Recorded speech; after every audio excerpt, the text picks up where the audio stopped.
నేను నెరవేర్చాను ఖచ్చితంగా. అదేవిధంగా నేను నా సహోదరుడు స్వాములు, సహోదరుడు ప్రేమ్, సహోదరుడు మేమందరం నలుగురం అన్నమాట చనిపోకముందు దగ్గర ఉన్నటువంటి అన్నమాట చివరిలో ఒక మాట అంటారు. ఏమన్నారంటే అంత మాకు సహించడానికి జీవకిరీటం దొరుకుతుంది. అంటే అమ్మగారు మరణ పట్ల ఉన్నప్పుడు ఆ మాట మాట్లాడారు. అంటే తన లైఫ్ అంతా ఒకటే ఆశ ఉంది తనకి ఏంటంటే జీవకిరీటం. ఆ జీవకిరీటం రావాలంటే మనుషులను దేవుడికి తీసుకురావాలి, ఆత్మను సంపాదించాలి. తను ఆ విధంగా చేసి ఖచ్చితంగా నేను నమ్ముతాను మా పరలోకంలో ఉందని. అదేవిధంగా దేవసంగతి ప్రత్యేకంగా నా కుటుంబానికి మాకు అందరం మేము మా అంకుల్కి రుణపడి ఉంటాం. ఎందుకంటే నేను శ్రీవరిగా ఉండాలి అని వాళ్ళు నన్ను ఎంకరేజ్ చేసి నన్ను ముందుకు నడిపించారు. ఆంటీ అంకుల్ ఇద్దరు కూడా వాళ్ళు ఎంతగానో ప్రోత్సహించి నన్ను ముందుకు తీసుకొచ్చారు. సండే స్కూల్లో ప్రతిదీ కూడా పుల్ల కూడా ఆయన చెప్పాడు, ఈ విధంగా ఉండాలి, ఈ విధంగా ఉండాలని నాకు నేర్పించారు. నేను స్టూడెంట్గా ఉన్నప్పుడు కూడా తను ప్రతిదీ కూడా తను గైడ్ చేస్తూ ముందుకు నడిపించాడు.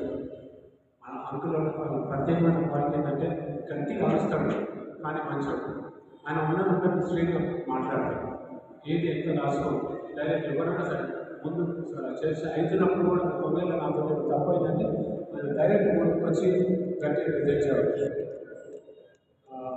ఎవరైనా లేడీస్ ఎవరైనా మా దగ్గర స్పీకర్ వచ్చినప్పుడు వాళ్ళకు మర్యాద చేయడం ఏదైనా కొంచెం తక్కువైనా గట్టిగా మాట్లాడి గ్రహించారు.